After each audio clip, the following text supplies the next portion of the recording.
Hello, everybody. Welcome back to another episode of The Hard Truth.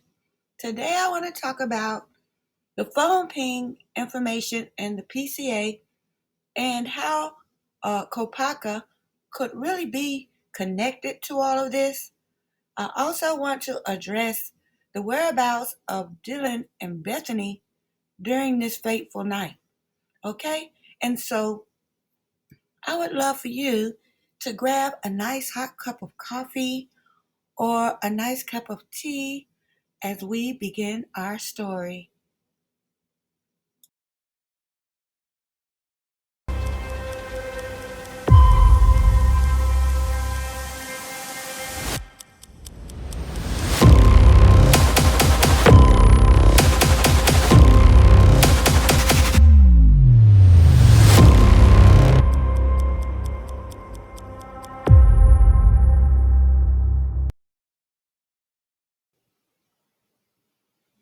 I also need to bring to your attention this software that my subscriber Steve Kalen brought to my attention for IMSI catchers, mobile data, or some type of software that can actually manipulate cell phone call data.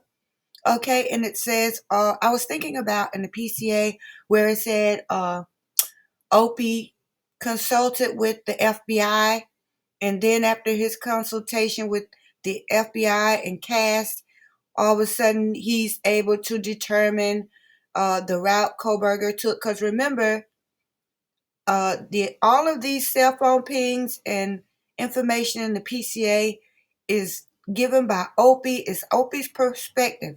It didn't come from the FBI, and according to him, it didn't even come from his colleagues there at Moscow PD. It came from him. Okay, so all of this cell phone ping data and images that are submitted in the PCA came from Opie himself and Opie alone and no one else.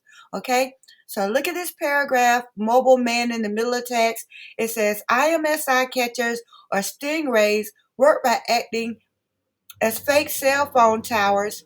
Cell phones can connect to these IMSI catchers instead of legitimate towers, and all calls, data, and SMS messages can be monitored, intercepted, and manipulated. Okay, so now was this why Kopacka was killed? Okay, did he do the work to have the cell phone ping uh presentation printouts or whatever is in the PCA? Was he the one that did it? Okay, for the police department. Okay, and so now he knows that the cell phone ping evidence is fake because he's the one that made it, or he's seen it after it's been made.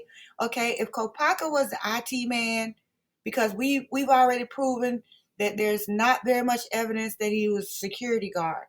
We've heard a lot that he's IT man at University of Idaho, but that hasn't been completely verified yet either. But I'm just saying, assuming that he was an IT man at either school, okay, perhaps he was the one that did it, changed the ping information, or had some input into it. And so once they used him for that, now he's a witness to the corruption and thus the firing squad. This is just a speculation. What do you think?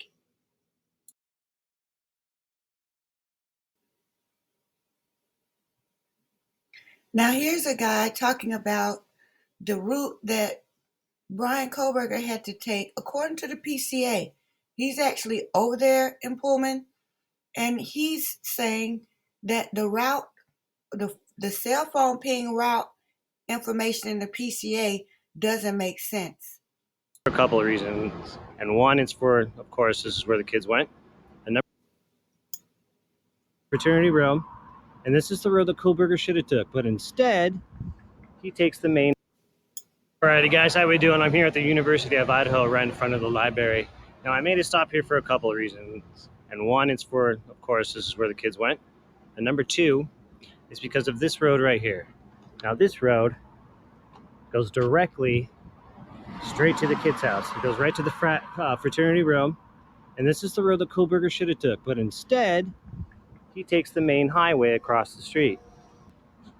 Now, why would Kohberger deviate from the direct path to the house when he's very tactical and he's very critical in the way he thinks? Is he trying to avoid the cameras? Because he didn't do a very good job. He was caught on a road called Indian Hills, which is 5 minutes east from the house. So it makes, once again, he makes another deviation from his path. I believe the reason that the PCA is saying that Kohberger's phone was turned off from 2:50-ish to 4:48-ish is because they know that this ping data is fake, and there's a chance that he has an alibi. Okay, and so if he comes and says, I was at such and such a place at 3:15, okay, when his phone is supposed to be turned off and he's supposed to be in the King Road neighborhood area, 3:15, 3:30, he can prove that he was at such and such a place. That means all the ping evidence is going in the trash. So rather than take a chance that he actually can prove he was somewhere between 2:50 and 4:48, they just say his phone was off. I think that's what happened here. So where were Dylan and Bethany between 2 and 4 on November the 13th? Where were they? Do we have any concrete evidence of where Dylan and Bethany were between 2 a.m. and 4 a.m. on November the 13th?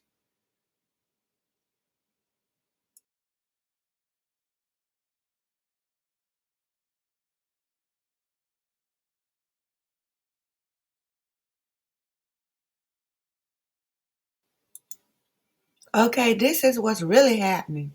This is what's really getting ready to come down. Okay, it's been hovering in the balance for a while, but this is what's really getting ready to come out of the woodwork while everybody's around here on this Kohberger train. This is what's really going on. In the event that something comes up. On the right-hand side is Steve Gonzalez and his daughter Kaylee, and they've also protected their right to sue City of Moscow, maybe even other entities as well, in case after the gag order is lifted and they start to find out all the things that happened and maybe shouldn't have happened, they have the right to protect their right to sue. And so they filed that, and it is official. The other two families have not yet, but they certainly do have that right.